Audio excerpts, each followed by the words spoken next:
அதுக்கு கட்டியில் சொல்லிட்டே இருக்கிற நீ என்ன ரவுடி அங்க இந்த ஊர்ல வந்து பண்ணிட்டு இருக்க அடிச்சு எல்லா பேரும் உனக்கு வண்டி எடுத்து வேலையை போயா கூடி ஒண்ணுதான் சார் வீட்டுல வந்து சுண்ணி வண்டி மாதிரி வந்துகிட்டு அப்படி சார் எப்படி சார் திருட்டு புண்டை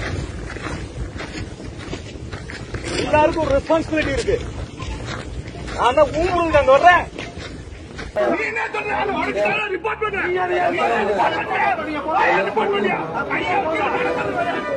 பாத்துக்கலாம் நீ ஒன்னால என்ன பண்ண முடியுமா பண்ணியா பாத்துக்கலாம் எதுல வேணாலும் பாத்துக்கலாம் மரியாதையா பேசு